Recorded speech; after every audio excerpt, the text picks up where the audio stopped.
Rozhovory Choices. Ivan Ježík sa rozpráva s výnimočnými ľuďmi, ktorí majú čo povedať.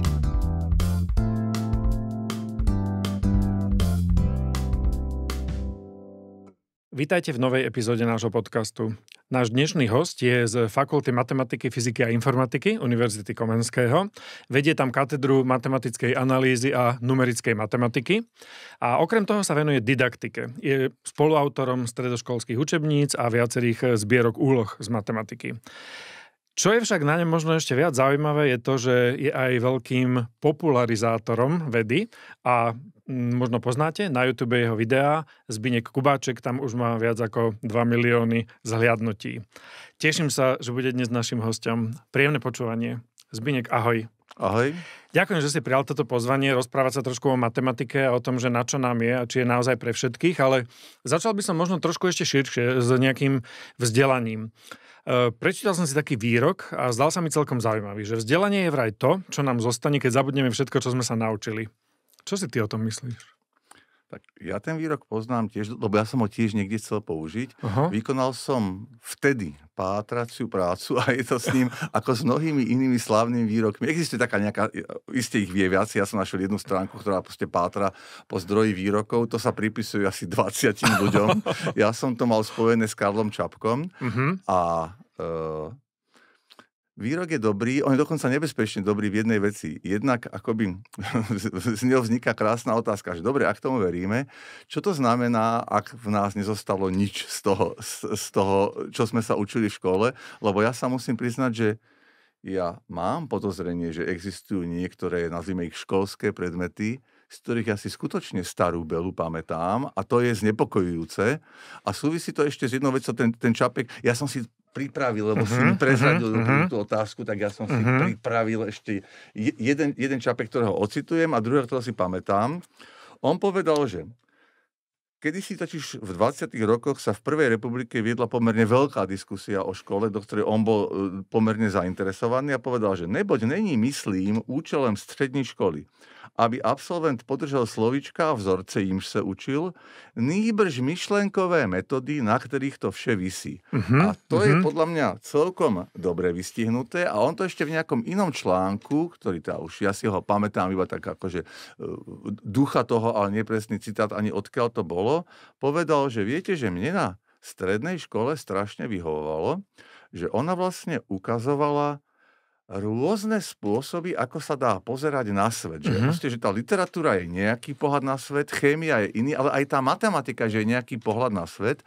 Ale to, čo tam beriem za dôležité, a keď sa už moc rozkecám, tak ma dúfam zase zastaví. Že Určite áno. Že čo tam beriem za dôležité, je to, čo povedal ten Čapek, že ide o tie myšlienkové pochody, že keby som to mal akoby analyzovať ten tvoj vstupný výrok, že ide o to, že to pojivo, čo bolo medzi tým, že nejde o to, že či ja si presne pamätám, jak vyzerá vzorec pri riešení kvadratickej rovnice, ktorú aj tak medzi nami nikto z nás, okrem tých matikov, už v živote riešiť nebude, ale že tam bolo nejaké pojivo, že z niečoho to išlo, že sa to napríklad odvodzovalo. Áno, a že keď to, a že chcem tým povedať, tam sa teraz strašne splázim, aby som sa tam dostal, že ak mi z nejakého predmetu nič nezostalo, tak to je podľa mňa môže znamenať dve veci. Tá jednak, že úplný sklerotik a už sa nad sebou zamyslí, alebo že tam možno v tom predmete nebolo to pojivo. Že ak tam boli iba tie fakty, ktoré som zabudol a neboli ničím poprepájané, tak potom mi z neho takto nič zostalo. A ja si myslím, že to chcel povedať aj ten Čapek, že proste, že myšlenkové metódy, na ktorých to vše visí, že o tom by to malo svojím spôsobom byť, lebo z každého toho predmetu, aj k tej matike sa tomu iste dostaneme, ja vlastne tie konkrétne veci často nepotrebujem, ale taký ten spôsob myslenia. Ako myslí lingvista, ako myslí matik na veľmi základnej úrovni, je asi to pojivo. Určite áno. A s tým asi úplne súhlasím, lebo to je presne niečo také, čo aj je zaujímavé, že na čo vlastne tá matematika a jej učenie sa nám je. A možno práve na kultivovanie tých myšlienkových pochodov, postupov, že zažijeme niečo, čo by sme na inom predmete možno nezažili. Predtým ešte, ako sa dostaneme úplne do tej matematiky, tak... Pardon, ja som ťa tam už akože zaviedol skôr, než bolo radno, tak ty si matematik, takže to ťa tam prirodzene ťahá, takže to je celkom pochopiteľné. A dám ti ešte jednu takú otázku, ktorá nie je ľahká. Zdá sa mi, že je zložité pomerne vymýšľať, čo a ako sa má v škole učiť, aj z toho dôvodu, že my vlastne naozaj nevieme, že aký ten svet bude. Ale Možno to tak bolo vždy, že možno ani tí pred 100, pred 200 rokmi, oni tiež možno nevedeli, že aký ten svet bude a predsa len sa niečo v tej škole učili. Že čo to vlastne znamená, že chceme učiť pre život?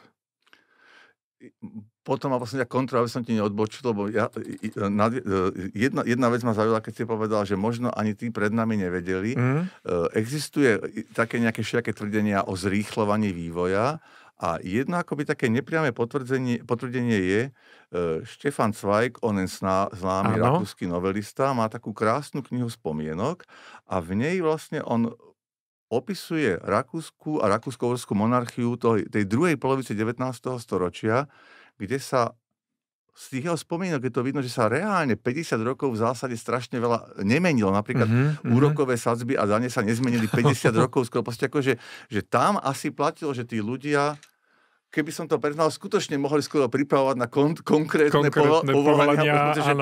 Lebo tak to šlapalo, ale že to by asi dneska nešlo. A teraz teda k tej otázke, že vieš, s tým učením pre život, aj to sa vyskytlo v tej diskusii, ktorú som tu spomínal v tých 20. rokoch v Prvej republike.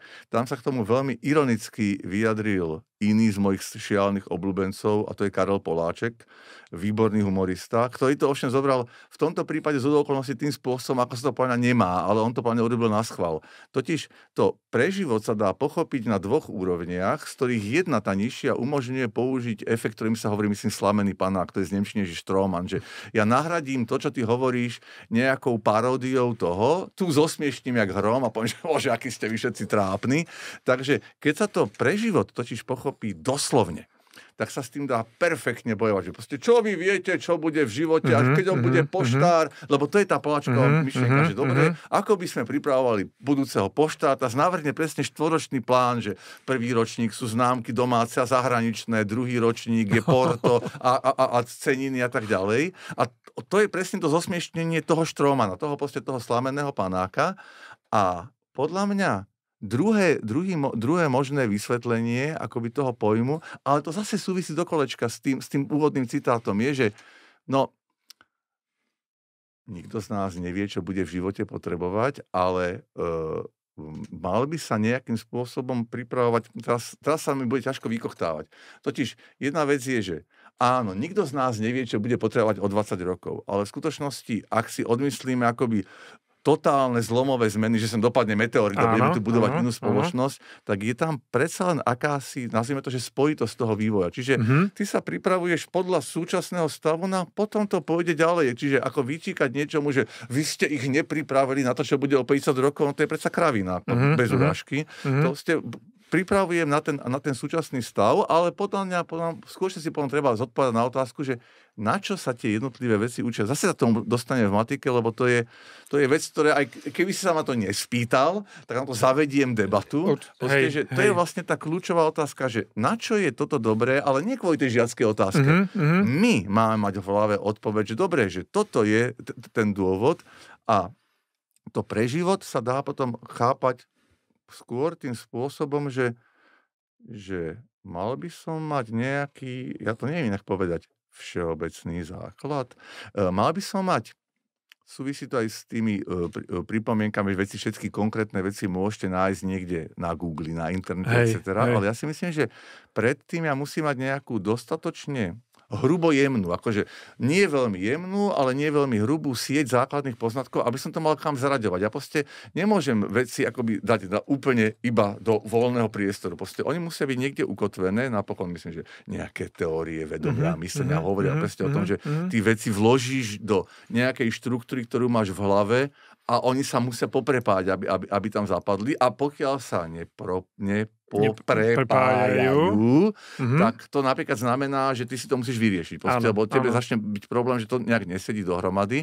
A môj taký ako veľmi zjednodušený pohľad je, že to vzdelávanie by ti malo začať vytvárať, by ti malo pomôcť vo vytváraní takej tej hrubej štruktúry, že dobre, že do tohto ja to budem, do tohto budem sádzať tie veci. Možno aj tak zjednodušene povedané, že aj keď nevieme, aký ten svet bude, tak chceme vlastne tie deti, mladých ľudí pripraviť na to, aby ho zvládli. A bude sa vyvíjať z toho dnešného. A vyvíja sa z toho dnešného. A tá spojitosť, ako my matematici spojitosť poznáme, tak tá spojitosť tam je. Ako či chceme, či nechceme, tak on sa ten svet až na nejaké veľké výnimky vyvíja relatívne spojite. Ty si tam spomenul aj ten všeobecný základ. My tu matematiku máme medzi všeobecno vzdelávacími predmetmi. Niekedy sa pritom operuje aj takým tým argumentom, že ona nás učí myslieť. A o tom sa tiež veľa tak diskutuje, že či je to naozaj tak. Že čo by si ty povedal na obhajobu matematiky pre všetkých? Že prečo vlastne je dobré, aby tá matematika medzi všeobecno vzdelávacími predmetmi bola? Nebudem sám seba citovať, ale mal som to pripravené. V tej sérii stredoškolských učebníc, ktorých som mohol byť šťastie, nešťastie byť autorom, je v jednom dieli úvod, ktorý vysvetľuje tú filozofiu. To hovorí. A ja to vidím asi takto, ale v skutočnosti tá filozofia sa týka, podľa mňa, je všeobecnejšia a možno sa mi nepodarí dobre vykoktať, že v podstate jedna vec je, že ak teda veríme tomu, že matematika učí myslieť, tak by sme ju mali učiť tak, proste akože, ak tvrdíme, že učíme vás to kvôli tomuto, tak sa to má učiť tak, aby sme boli schopní sami seba akoby potvrdiť, že áno, učili sme to tak, že to učí myslieť. To je akože prvý bod, ktorému sa ešte vrátim. A druhá vec je, že keby išlo iba o to, že učí myslieť, tak by bolo skoro jedno, aký matematický materiál by sme vyberali, pretože na každom sa dá učiť myslieť. Teraz nesmiem zabudnúť, čo chcem pokračovať, lebo ide odbočka. Totiž to som si našiel, to bola predstava výučby matematiky za Rakúsko-Uhorska skutočne, takzvanej Exnerovej Bonisovej reforme, sa priamo zaviedlo vyučovanie matematiky a tam bolo krásna jedna vec, že oni mali reálne vypracované materiály v tej nemčine aj s tými zdôvodneniami a tam sa skutočne povedalo, že ide nám o to, aby to viedlo, pozrieme sa, ak môžem, ja sa pozriem na to, teda, ale neviem, či mám správny papier. Exnerov-Bonisová reforma vedla k prestavbě gymnaziálneho studia. V gymnáziích se zdůrazňoval formatívny vliv vzdelání studiem klasické latiny a řečtiny. To je klasika, ktorá napríklad profesor Brunovský nebohý upozorňoval, že kedysi sa latina brala, akože rozvíja myslenie. Současne sa však uznávali formatívny význam matematiky. Matematika sa vyučovala proto, aby rozvíjala rozumové schopnosti žáku, predstavivosť, pozornosť, pamäť, presnosť formy myšlení. Pri určování obsahu z tohoto hlediska bylo rozhodující, čím ktoré učivo prispieje k rozvoji myšlení, pomíjeli sa však potreby praxe. To znamená, že už to tu bolo niekedy, presne toto zdôvodnenie a dokonca vtedy akoby to bolo sústredené skutočne iba na to myslenie a teraz ideme pokračovať, ale v súčasnej dobe podľa mňa sa asi zhodneme, že existujú niektoré konkrétne matematické veci, s ktorými sa stretne väčšina tej populácie. Akoby asi najstupidnejší príklad vždycky percentá a nejaké úrokovanie je jedna vec, ale napríklad niektoré grafické znázorňovania. Proste akože dneska sa strašne veľa vecí robí nejakými grafmi a povie sa z grafu vidno toto alebo toto a no to sa treba nejakým spôsobom učiť a v skutočnosti podľa mňa, keby sme tu chvíľku sedeli a dali hlavy dohromady, tak my tých vecí nájdeme viacej. To znamená, na jednej strane existujú nejaké veci, ktoré sa ukazuje, že by bolo dobré, aby tá populácia ovládala, lebo sa často vyskytujú. Druhá vec, existujú nejaké veci, o ktorých my vieme, že prevažná väčšina študentov, ktorí povedzme pôjdu na nejaký typ štúdia, a to môže byť rôzne. Architekt bude potrebovať trochu iné veci v budúcnosti ako budúci strojár, alebo budúci čistý matematik, to je ovšem veľmi úzka skupina. Čiže existujú nejaké veci, ktoré by sa mohli robiť a teraz frik je v tom, že keďže my ale nevieme, kto čo presne bude potrebovať, tak by sme vlastne mali postupovať podľa mňa, nám z toho vychádza ako jasná dedukcia, že tieto veci sú asi vhodný výber, čo by sa mohlo robiť, ale mali by sa robiť tak, aby sa na nich rozvíjalo to myslenie. Lebo inak pre tých, ktorých potom nebudú používať, to bolo na draka. Proste keď niekoho naučím iba ten vzorček na riešenie kvadratickej rovnice, ale nič viacej, no tak ak ho nepotrebuje, no tak akože to je to, čo sme sa bavili u toho pôvodného vstupného citátu. Proste to pojivo mu tam žiadne nezostane a vzoček zabudne. No, tak to bola draka, zabil sa čas.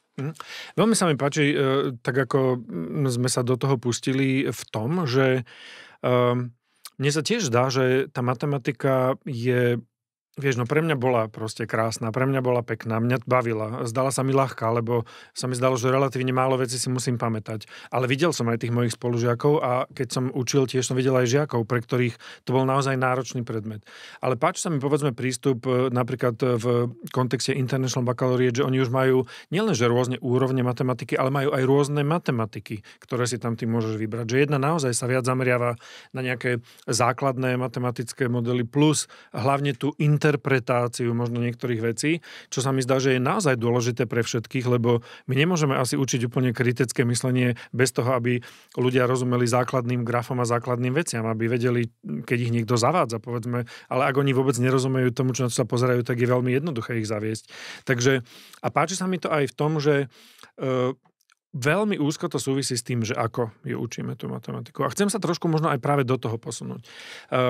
Nerobíme chybu my už možno pri tej elementárnej matematike, že príliš skoro, neviem, to je otázka, či nezavádzame ten formalizmus príliš skoro, že či nestrácame tie deti tým, že ich akoby učíme imitovať nejaké postupy, algoritmy, aby urobili radosť svojim rodičom, urobili radosť pani učiteľke, ale oni vlastne celkom nerozumejú úplne tomu, že čo robia.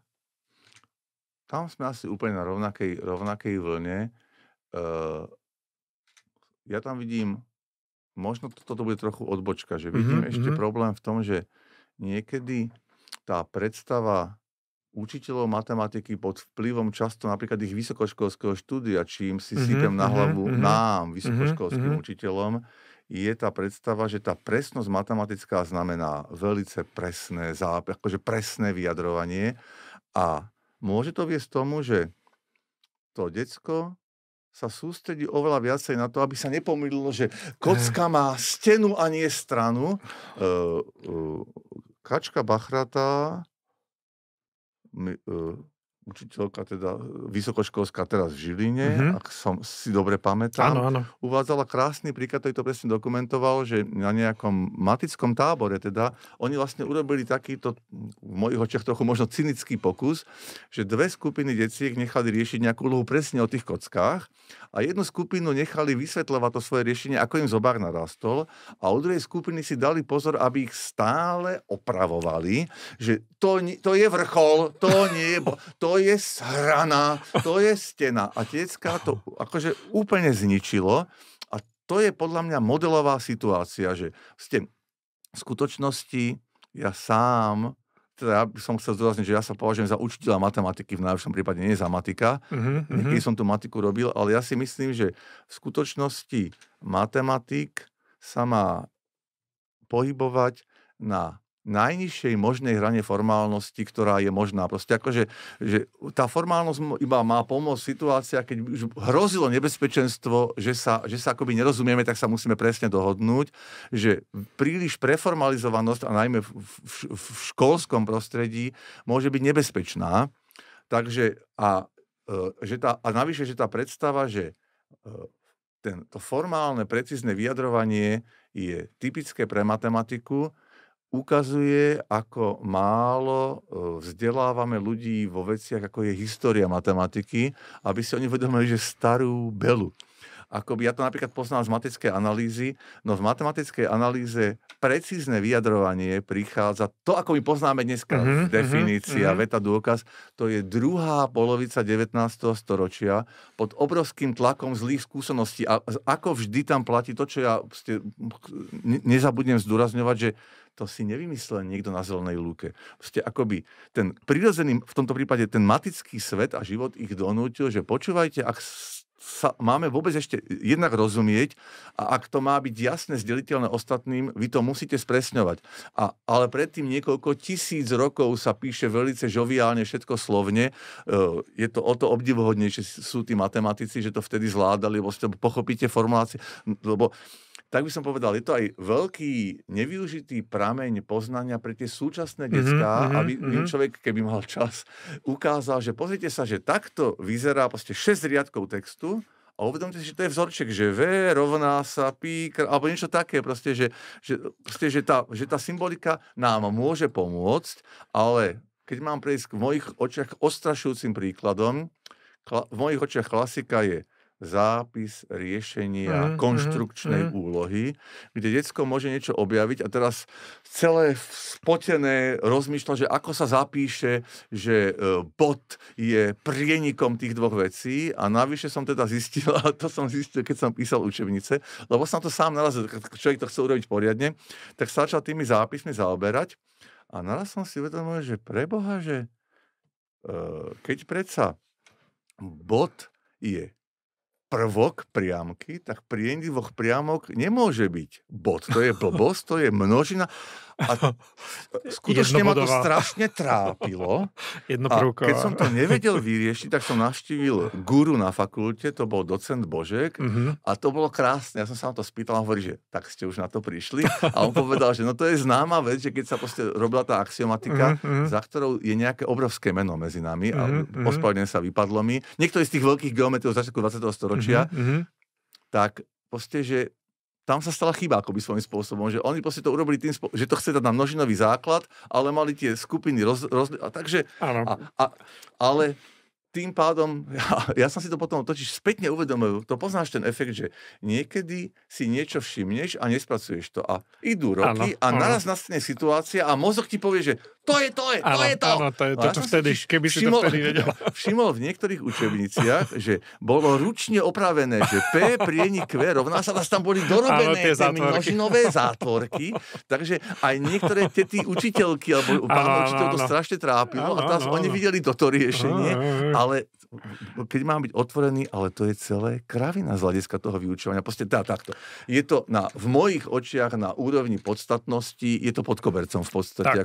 Tak. A teraz niekomu strhnúť, že máš, Janičko, o bod menej, lebo zápis nebol korektný. Mám pocit, že takto by som si to nepredstavoval. Čiže ja si myslím, že ideálny stav, ale to sa ľahko hovorí o ideálnom stave, keď človek nie je v konkrétnej triede, je v skutočnosti ten, ktorý do istej miery kopíruje tú históriu matematiky, že formalizmus a symbolika začnú vznikať vtedy, keď my cítime potrebu, že ich potrebujeme a keď vidíme, že nám pomôžu. Napríklad to si myslím, že všeobecne by malo byť u vyučovania matematiky, že keď už niekoho naučím, a to sa týka aj vysokej školy, že keď už niekoho naučím, sformulujem nejakú novú vetu, nejaké tvrdenie, tak on by mal byť schopný presne pochopiť, že čo je tam nové, že čo mi, proste čo je tam, sú tam staré veci, že to som vedel a že čo mi to prinieslo a podobne by to malo byť proste aj v tej školskej úrovni, že on by mal proste cítiť, že bez toho formalizmu by som napríklad toto už nevyriešil, že proste úplný ideál by bol, že nechám ťa riešiť tie rovničky napríklad, stále z pamäti, si kingoš, ale ja viem, že tak ti ich začnem tak komplikovať, že v jednom okamihu zistíš, že toto ja už v hlave neurobím. A potom buď ťa v tom nechám vymáchať v dobrom slova zmysle, alebo ti pomôžem, to závisí od toho učiteľa, že pozri sa, taká pomôcka, že to by sa dalo nejak zapisovať. Ale tieto metakognitívne úvahy pri tom vyučovaní, to je asi to najkrajšie aj pre pedagóga, ako rozmýšľať nad tým, že kedy, čo, ako, aby sme neprezrádzali zase príliš. Ale chcem ešte trošku v tej histórii, lebo ona naozaj, tá história matematiky ponúka aj veľa pekných úloh, už aj pre relatívne malé deti, takých zaujímavých, nad ktorými sa dá premýšľať. My obidvaja poznáme Petra Bera, ktorý napísal matematické rozprávky, tam je veľa pekných úvah. Ako si rozprával, tak mi sa vybavila ešte jedna knižka, neviem, či ju budeš poznať, tá je matematiky, to je taký Jiří Mrázek, alebo neviem, aký autor, je to taká staršia kniha a ona veľmi pekne opisuje, prečo a kedy ktoré čísla prichádzali do hry, že ako z prirodzených sa stávali možno zlomky, potom záporné čísla, potom nejaké ďalej racionálne čísla. Pre mňa samého napríklad, tak ty sa venuješ analýze, tak ty budeš mi možno rozumieť, ospravedlňujem sa poslucháčom, ktorí nebudú mať z toho až takú radosť, budeme hrkútať, ale ako pre mňa napríklad bolo úžasné, keď som zistil, že sú rôzne veľké nekonečno, že je jedno nekonečno a potom je ešte väčšie nekonečno a že je úplne iné nekonečno ako to prvé nekonečno. Mne sa to zdalo fascinujúce. Ale myslím si, že to iba znamená, že ti táto informácia priplávala okolo teba vtedy, keď si bol pripravený ju prijať. Že to obrovské nebezpečenstvo je, že ak ona pripláva skôr, a to sa vraciame opäť tej škole, ak ona pripláva skôr, tak ty ani neoceníš tú krásu, naopak ťa to zaťaží niečím. To znamená, že robiť to v správnu chvíľu je pomerne veľká vec. A ešte si trochu rýpnem, keď si uvádzal to poradie tých čísel, tak si ma upozornil na jednu vec, lebo to je starý spor. Už keď sme kedysi sa bavili s inými didaktikmi matematiky, a bavili sme sa o tom, že počúvajte s tými zápornými číslami, ako čo sa týka pochopenia, takého akoby, že je trochu problém, že to je pomerne ťažký koncept, tak vždycky bol odpor, že vždycky sa to učilo v 6. triede a čo vy chcete. Teda, pardon, aby som neurobil ten trik, že svojho oponenta popisoval ako takého vulgárneho opilca, tak nie, vždycky povedal, že to sa vždycky robilo v 6. triede. A ja som potom štúdiom histórie si uvedomil strašne zaujímavú vec, že záporné čísla sa v svete matematiky považovali za vyriešené skoro v ten istý čas ako komplexné. To znamená, že to bol veľký problém akoby dlhodobo a aj bohovia typu John Wallis, a to bol teda chytrý chlap, John Wallis bol prvý, ktorého napadlo, ak si dobre pamätám, že vlastne číselná os a robte to na druhú stranu, ale napríklad jeho návrh riešenia komplexných čísel bol zlý. Ale mal tušák, a že to bude v rovine, akože to je zaujímavé. To znamená, že v tomto napríklad nám môže tá história matematika byť trochu nápomocná, aby si človek uvedomil, že to predsa strašne akoby forsírujeme, že v 6. ročníku. Samozrejme, môžem sa postaviť aj na stoličku oponenta voči sebe. Dneska je samozrejme iná doba, pretože to decko sa s tým objektom stretáva, má na výťahu -3, má na teplomery, proste akože to znamená, je v trochu inej situácii. Tiež to je akoby varovanie, že neblbnite, nepreháňajte to s tým, že vždy treba akoby dodržovať ten historický vývoj, lebo to decko je v inom svete. Ale je to upozornenie, že pozor, ak s týmto mali aj veľkí bohovia, proste to, čo nám sa zdá úplne samozrejme, že riešenie rovnice môže byť záporné číslo, že im teda vôbec nebolo samozrejme a vidí aj tie problémy, s ktorými bojovať, a si uvedomí, že aha, malo by sa nad tým zamyslieť a to, že ja deckám poviem, že takto sa s tým pracuje a oni s tým vedia pracovať, podľa mňa v žiadnom prípade neznamená to, čo by som nazval ako pochopenie, akoby nepriamy dôkaz je, a to zažil asi mnohí z našich kolegov matematikov a učiteľov matematiky, že sa ťa potom niekto vo veku 30-40 rokov spýta, že viete, že prosím vás, prečo záporné krát záporné je kladné? Presne toto mi Zbyněk napadlo, že my to ako keby to povieme tým deťom, tie deti to vedia odrapkať, vedia to použiť, ale že čo to vlastne znamená, že niečo viem. Že pre mňa to často bolo aj v tej pedagogickej praxi, že vtedy, keď som vedel ako keby s niekým druhým sa o tom rozprávať a keď som to vedel vysvetliť, ale nie povedať ako fakt, ale povedať, že prečo to tak môže byť. Že, áno, takže môžeme obidvaja vyzvať všetkých aj trošku takej zhovievavosti, že netreba byť taký prísny na tie deti, ak niečomu nerozumejú, lebo aj historicky sa niečo možno prišlo k nám neskôr. Čo ešte také ti ale napadá z tých implikácií možno pre tú pedagogickú prax, keď takto o tom rozprávame, že čo ešte treba v tom vyučovaní matematiky sa neposunulo možno za tých posledných 20-30 rokov až tak, ako. A nechcem teraz ísť do tých klišé, vieš, že menej obsahu a neviem, proste medzi predmetové vzťahy, to je samozrejme ako keby. Ale v tom samotnom, čo ty máš ako keby, máš nejakú takú jednu, dve veci, ktoré ti napadajú, že by tam mohli byť viac prítomné, ako sú? Ja sa bojím, že teraz budem postupovať podľa klasického vtipu o politikoch, že pýtajte sa ma, na čo chcete, ja vám na čo chcem odpoviem. Čiže ja teraz niečo budem hovoriť a ty si skontroluješ, či tam je vôbec nejaký súvis. Napadli mi dve veci, z ktorých som druhú zabudol, takže budem sa snažiť si spomenúť.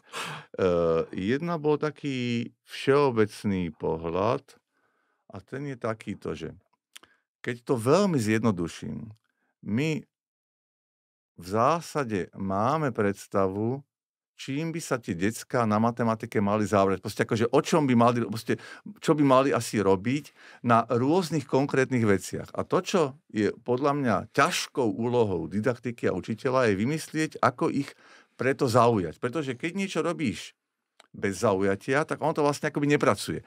Čiže akoby my vieme, že oni by mali robiť istý typ aktivít, keď to veľmi zjednoduším, ale potrebujeme vymyslieť, ako ich zaujať aby tie aktivity robili. To je jedna vec. Druhá vec, čo mi napadla, keď si sa pýtal, je táto, že podľa mňa aj dneska, keď sa budeš baviť s nejakým učiteľom matematiky, tak pomerne často on má tendenciu odpovedať, že čo učím formou obsahu učiva. Čiže učím rovnice, teraz preberáme toto. A ja si myslím, že to, že sa tak vyjadruje v poriadku, ale že to môže signalizovať akúsi systémovú chybu, ktorá naznačuje, že my máme stále predstavu, že ja mám naučiť decka riešiť tie rovnice. A to sme zase na začiatku u toho pohyba, že ak ja ich iba naučím postup, že viete, existujú ekvivalentné a neekvivalentné úpravy a tie sú takto a teraz musíš robiť toto, že to nie je možno to, čo sme chceli, že to riešenie rovníc má ich naučiť nejaký systém precíznej práce, zručnosti, používania nejakých pravidiel, ale ten výstup, keď som zase maticky veľmi cynický, nie je až tak strašne podstatný, áno. Ale to robenie toho, to znamená, že bolo by perfektné, ideálne splniteľný, aby učiteľ a aby aj v tých osnovách, syllaboch, alebo ako sa to dneska volá, pomaly u každej veci bolo napísané, že učí sa to kvôli tomuto. Lebo keď tam nie je napísané nič, ono sú krásne vety v úvodoch materiálov, ktoré ale už od doby socializmu učitelia sa naučili nečítať, lebo tí starší, ešte naša generácia si pamätajú, že to začínalo, že v duchu záverov 15. zjazdu budeme posilňovať a väčšinou, ale aj tie dnešné materiály, ktoré sú už napísané, že sa skutočne snažia často vysvetľovať, tam sú, chcem všetkým učiteľom povedať, tam sú zaujímavé veci občas napísané. Pozrime sa, čo máme robiť. Tak v prvom ročníku lineárne rovnice, potom... No, ja mám pocit, keď to preženiem, že toto je zle. Ja sa mám spýtať, že kvôli čomu učím lineárne rovnice? Áno, ten, kto pôjde na matfíz, akože aj mnohí iní, to bude potrebovať, ale Anička, ktorá pôjde potom na vysokú školu muzických, akože čo ona z toho bude mať? A toto by malo byť, a toto by malo pracovať aj učiteľovi v tej hlave. Idem opäť odbočovať už o 2 poschodia nižšie. Kedysi nastala taká tá vlna, že kompetencie. A mám veľa svojich známych okolo seba, ktorí to strašne akoby zosmiešňujú a aj na svete. Ale ja som sa na to pozeral inými očami. Mne to v niektorých veciach šialene pomohlo. Skúsim sa vysvetliť prečo. Že keď ti niekto napíše, že pozrite sa, že na toto všetko by ste mali dávať pozor pri vyučovaní, mne to pomohlo, lebo som si uvedomil, že pre Boha aj... že mám to niekde v hlave a ak už človek chvíľku učí, to znamená, že nemusí sa až tak sústredovať na to, aby sa nepomýlil v tej matematike, tak moja ideálna predstava je, že ty robíš niečo v tej triede a naraz ti v hlave ten zoznam zasvieti kontrolka, že 7, že teraz by sa dala robiť vlastne akože... Áno. Ale keď ten zoznam, keď ti ho nikto nepovie, tak to proste fungovať nebude. To znamená, že tie zoznamy a tie upozornenia, že na čo to je dobré, majú akýsi zmysel a podľa mňa, a zase toto je idealizmus na kvadrát, každý učiteľ a aj naše školstvo ako celok by si v ideálnom prípade u každého predmetu malo skúsiť poctivo hľadať odpoveď na otázku, že na čo toto učíme. Proste prečo toto je práve v tých osnovách. Proste, lebo ja by som nepodpísal tvrdenie, že učíme kvadratickú rovnicu kvôli tomu, že všetci budete potrebovať kvadratickú rovnicu, lebo to tak proste nie je. Áno, tá otázka sa môže javiť taká ľahko zlomyselná, lebo mnohí sme sa s ňou stretli v konkrétnych situáciách, ale je veľmi rozumná a v zásade môže byť aj veľmi úprimná a aj tá naša odpoveď by mala byť nejaká rozumná a asi čo najúprimnejšia. A mne sa veľmi páči tá myšlienka, že ten náš jazyk, akým o tom rozprávame, by sa nemal odvíjať od tých učebných celkov, ale možno od tých kompetencií alebo od toho naozaj, čo práve ako keby tam robíme. Ale priamo v tej súvislosti ma napadá taká ďalšia otázka, že či nie je pre nás všetkých takou brzdou v tom rozvoji to, že my sme pod veľkým tlakom toho testovania a že my ako keby učíme, aby tie deti zmaturovali, učíme, aby urobili tie príjmačky a že vlastne ako keby to, čo sa ráta, je ako tam uspejú. A preto sa učia mnohí ľudia na tom zarábajú veľké peniaze a učia sa proste tie testy a učia sa potom neviem čo. Ale že my možno možno nevieme testovať rozvoj tých kompetencií úplne dobre, že je to také ťažšie, že či tým, že si to trošku tam uľahčujeme, tak to vlastne sťažujeme tým učiteľom, ktorí by možno aj radi robili tú dobrú prácu.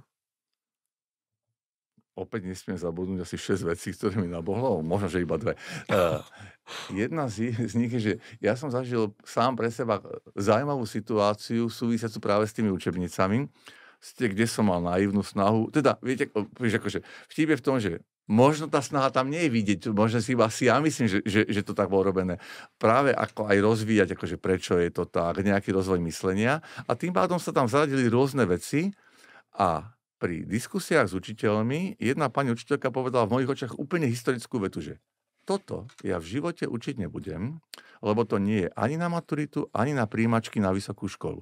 A ja jej to ale nevyčítam. Ja som si uvedomil, že ona povedala to, čím je ona normovaná kontrolou svojich kolegov, riaditeľstva, rodičov a tak ďalej, že čo to tam blbnete, veď oni predsa musia urobiť príjmačky na výšku. Bolo to ešte na doby, keď sa na Slovensku príjmačky na výšku robili.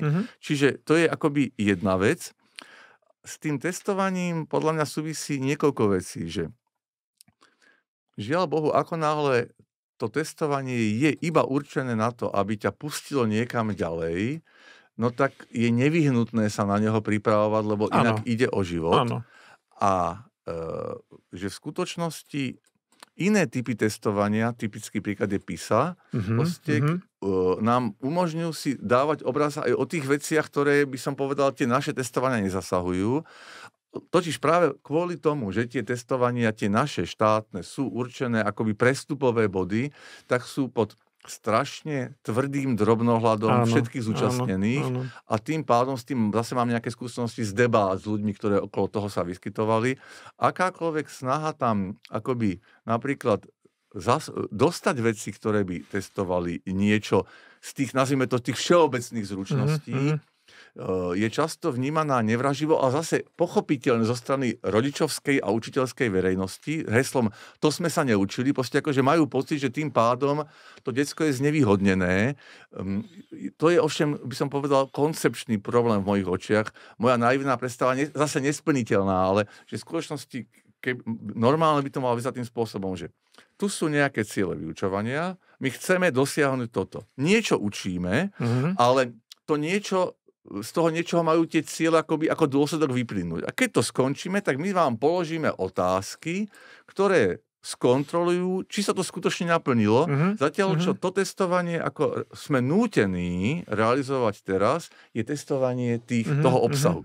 Proste, že boli vektory, čo máte vedieť o vektoroch, vyskúšame vás to a niekedy sa odvážime vám to položiť možno trochu z inej strany alebo tak a tým overíme, nakoľko tomu rozumiete. Proste, že áno, to testovanie, to jeho nešťastie je, že to testovanie predstavuje tie zlomové body a tragédia matematiky, že matematika je výborný, obľúbený testovací predmet, pomalu aj na prijatie na štátne miesto zametača niekde na ulici. Proste bolo by dobré, keby si mal test z matematiky aspoň na 37%, alebo niečo také. Áno, že to niekedy sa používa tiež ako taká výhovorka, ale zase asi kto nás počúva, tak verí, že my poznáme ľudí, ktorí aj pracujú v týchto oblastiach a veľmi veľa dobrej práce v tom urobili a práve, že všetka časť tomu, že oni sú v tej ťažkej situácii, že oni sa skutočne úprimne snažia, aby sa toto naplňalo, ale vlastne to moje rozprávanie malo skôr naznačiť, že tá ich pozícia je veľmi nepríjemná. Tak. A to aj asi je. Veľmi veľa mám toho, že čo by sme sa mohli rozprávať, ale sme aj trošku časovo limitovaní, ale predsa len máme ešte také 2-3 veci, čo by som sa chcel spýtať. Nebudeme klamať, ale my sa poznáme ešte z čas, kedy ja som bol študentom na vysokej škole, tak všeličo sa odtedy zmenilo. Ty si bol mladý, začínajúci asistent a možno od 2-3 roky starší od nás, asi nás učil nejaké cvičenia z niečoho, tak čo nebola úplne matematická analýza, ale bolo to veľmi blízke tomu. Prečo si ty vlastne vybral matematickú analýzu? Lebo keď som ja sa hlásil na vysokú školu, tak tá organizácia bola taká, že ty si musel proste vybrať niektorých z matematiky. Ja som chcel ísť na matematiku. Niektorých z matematických odborov, ja som si tak pozrel akože tú knižku, celá informácia bola, že ako sa volajú tie predmety, a tak som musel, že tá matematická analýza, ale to podľa mňa súvislo s tým, že tam tie názvy sa najviacej podobali nejakým veciam, ktoré som si možno vedel predstaviť zo strednej školy, a druhá vec, som sa tam mohol doma pýtať rodičov, ale tí boli takí obidva, teda s rodičmi, ja mám, by som povedal, dlhodobý problém, že sa im nikdy nevyrovnám, akože jeden má 3, druhá mala 2 vysoké školy, takže a matika bola v obidvoch prípadoch v hre, ale oni ma nejak neovplyvňovali. Čiže ja mám podozrenie, že ja som sa ich možno ani sám nepýtal, že čo to vlastne je, všetko znamená. A tak som sa nejak rozhodol, ale musím sa povedať, že som nikdy neľutoval. Akože tá analýza bola proste podľa mňa výborný kauf pre mňa. A mne sa aj analýza zdá, ako, že ak by som si mal niečo vybrať, čo by som robil, tak analýza sa mi zdá taká fascinujúca, lebo tam naozaj veľa vecí aj ty vidíš, veď už samotná tá funkcia je vlastne zaujímavá vec, ako aj pochopiť ten pojem a ako aj pochopenie vlastne tých derivácií, ako tie smernice tých dotyčníc a proste tie trendy, alebo potom už tie integrály, keď prišli, vieš, nejaké plochy pod krivkou, že mňa to ohromne zaujímalo, lebo sa mi zdalo, že to má proste ten impact, že to vlastne ako keby súvisí s hrozne veľa reálnymi problémami v živote, s ktorými sa stretávame. No on to podľa mňa aj sedí, teraz bude možno trochu falšovať históriu, ale vlastne akoby po akejsi veľkej predhistórii takej, nazvime tej matematiky, z ktorej veľká časť sa dá učiť na strednej škole, ten veľký rozvoj vedy, ktorý sa tvrdí, že začína Galileom, tak vlastne tesne, vtedy sa začne rozvíjať tie metódy, ktoré vedú k matickej analýze o nejakých niekoľko desaťročí. Proste akože to je tá prvá veľká matická disciplína. Áno, že ktorá prišla. To bola tá vyššia matematika. Áno. Ako si ty vlastne sa rozhodol, alebo ako to vôbec vzniklo, že tvoje videá sa objavili na YouTube, že nemal si ty, vieš, akože z toho, ja neviem čo, strach, či je to dobrá otázka, že chcel si to, alebo to je náhoda? Toto je, do tohto som ja prišiel ako Pilát do kreda, pretože to je zásluha Stana Griguša, ktorý u nás na fakulte je v oddelení propagácie a ktorý... zase ospravedlňujem sa, ak to nehovorím presne tak, aká je skutočnosť, proste si povedal, že predsa Matfis by mal mať nejaký taký svoj YouTubeový kanál, ako majú veľké tie svetové univerzity, a pustil sa do toho. Čiže to bola jeho myšlienka. Ja som v tom úplne nevinne. On proste došiel a povedal, že nemohol by som, že teraz v svete okrem iného letí taká vec, že sa dávajú akože celé série akoby predmetov. Akože celý kurz. Že boli by ste ochotní, že ja by som chodil na analýzu a by sme to... Takže ja totiž mám v povahe, že väčšinou ľuďom sa snažím neodporovať, to znamená, že ja som mu neodporoval a chcem teda zdôrazniť, že napríklad ten kurz analýzy, ktorý tam je, on skutočne zachycuje tú situáciu, ako tam vyzerala na tej prednáške, a to, čo s tým bude ďalej, to ja som vôbec nesledoval. Navyše, ja som taký ten úplne moderne technicky neschopný. Ja som proste človek 19. storočia, ktorý pre ktorého ešte ten telefón s tým tlačítkom už bol akože veľká vec. To znamená, že ja som moc nesledoval, akože čo sa deje. Čiže to je celá zásluha je toho Stana Griguša a toho nášho oddelenia propagácie, ktoré si dalo záležať, že akože robilo záznamy z prednášok, ktoré boli napríklad pre propagáciu fakulty. Takže akože ja som obeť. Vieš čo, ale taká vďačná obeť, lebo ako ja si myslím, že to je fascinujúce, že nejaká prednáška z matematickej analýzy a že toľko ľudí to vlastne pozerá, alebo ty tam máš rôzne také iné veci, ktoré fakt akože majú tú obrovskú sledovanosť, aj ľudia, ktorí už sú nejakí bývalí, nejakí absolventi, alebo neviem čo, tak si to pozrú. A naozaj máš taký dar, akože hrozne tam prináša ten humor, že toto je vlastne pre teba taký štandard, alebo ty si ako keby túžil niekedy, že že chcel si byť vtipný. Taký žartovný chlapík. No, že budem taký vtipný. No tak jednak si to môžeš kontrolovať tvojimi spomienkami. Podľa mňa, keď som učil vás, tak ja som bol taký... Bol si taký strandovný. No ja som mal pocit, že som bol taký zachmurený, odmeraný, lebo že keď je človek o 3 roky starší od tých študentov, tak to rieši takým spôsobom, že sa zaobali do tej úradnej dôstojnosti. Ale chcel by som teda na svoju obranu povedať, že ja som nikdy nemal pocit, že ja si to akoby, že si pripravil nejakú prednášku s tým, že áno, že žartík, tu má byť vtip. Tady bude výborný žartík. Dúfam, že to tak nie je. Proste, ani to nevyzerá tak. Snažím sa, v skutočnosti mi ide o to vysvetliť tú matematiku a robím to tak, ako je mne prirodzené. Niekomu inému je to prirodzené nejakým iným spôsobom. No, ja proste, tak to dopadlo. Tak menej toho formalizmu, to sme tak hovorili dnes. Taká posledná vec, že k tebe aj v mojich spomienkach, lebo videl som ťa párkrát aj v takom tom tej rovnošate toho, takého hudobného a neviem, či to ešte vlastne pokračuje, to je taká aj zo zvedavosti otázka, ale k tebe tak akoby patrí ten cisársky a kráľovský dychový komorný orchester, že kedy tento koníček vznikol a v akom je teraz vlastne štádiu? Musím sa klopať, ale nebudem to robiť rachot z na to, že našťastie to ešte stále funguje. Máme veľké šťastie, že už sa z toho stalo, akože je to taká usadená partia ľudí, proste to znamená, že je to také trvalé obsadenie. Čo sa týka vzniku, ja sa veľmi obávam, lebo toto sa ma už zo pár ľudí pýtalo a ten efekt, že keď človek niečo zopárkrát rozpráva, tak on vytvorí takú legendu. Áno, a nevieš, čo je pravda, čo je legenda. Takže ja to, čo budem rozprávať, treba brať tak, že možno keby som našiel niekto, kto by preveril moje fakty, povedal, že to bolo úplne inak. Nepreverujte fakty. Jednak v pozadí v mnohých vecí je môj starší brat. Ale druhá vec, zdá sa, že ako keby som to mal rozprávať takýmto rozprávkovým spôsobom, že na začiatku bola uvoľnenie v 60. rokoch, ešte aj tesne po okupácii a jedna platňa, môj detko nám proste kúpil platňu, ktorá sa volá Historické pochody a to bola dodneska podľa mňa špičková nahrávka, skutočne na svetovej úrovni, Československá, rakúsko-uhorských vojenských pochodov. A zdá sa, že kdesi tam to začína, to vo mne zanechalo akýsi dojem. Potom sa spojilo ešte niekoľko vecí. Ten brat, ten túžil hrávať v dýchovej hudbe, sám sa naučil hrať, dostal sa do nejakej kapely a mňa, ako ja som išiel ako taký ten racek za lodí, proste akože on tam bol, nakoniec som skončil a ja v tej kapele. To isté sme zdieľali akože nadšenie pre železnicu, len sme si to potom rozdielili, že on sa stal veľkým železničiarom a ja som si nechal hudbu ako koníček, i keď on bol hudobne výrazne nado mnou vždycky. A druhá vec, čo sa pripojila, bola taká tá, by som povedal, záujem o históriu a ja som potom už ako tínedžer a začínajúci mladiství teda hrával v veľmi dobrej amatérskej kapele v Bratislave v dýchovej hudbe Spojár, kde som sa dostal do ich archívov, som to spravoval a v tom archíve boli veci aj povedzme z 19. storočia a mňa to strašne oslovilo, inak keď som videl, čo sa tam hrávalo a proste akože mňa vždy bavila taká tá archívna práca, človek dojde a teraz vidím proste veci 1857. Takže to bolo zaujímavé, ale aj sa mi páčila tá hudba a to všetko sa akoby prepojilo. Chcem zdôrazniť teda, prečo som spomenul 60. roky.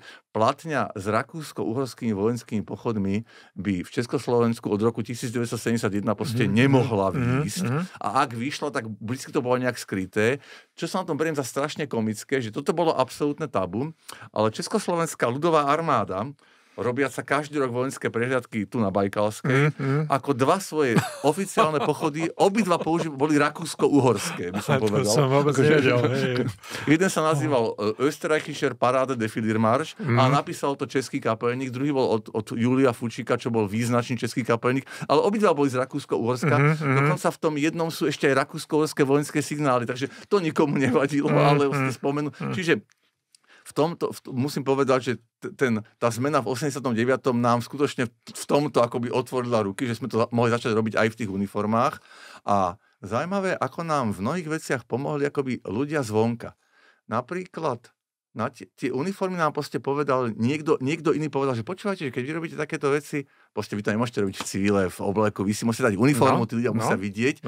A potom vrcholný okamih, keď sme to už zo pár rokov robili v tých uniformách, mali sme takého nadšeného nášho obdivovateľa dôchodcu a on raz došiel a povedal, že viete, čo vám chýba? Vám chýbajú vyznamenania na tých uniformách. To presne to bol ten detail, ktorý sme si uvedomili, že treba dorobiť. Akože. A už máte. A už máme. Výborne. Ja ti ďakujem veľmi pekne, že si prijal pozvanie do tejto našej relácie, do týchto rozhovorov Choices. Ďakujem za pozvanie. Prajem ti veľa optimizmu a radosti proste, či už z matematiky, alebo z hudby, z čohokoľvek, lebo je to nabíjajúce energiou. Takže vďaka za to, že to robíš. Ďakujem za pochvalu, ďakujem za pozvanie. Ďakujeme, priatelia, aj vám, že ste nás sledovali a ja sa budem tešiť, kedykoľvek na budúce sa uvidíme. Pekný deň.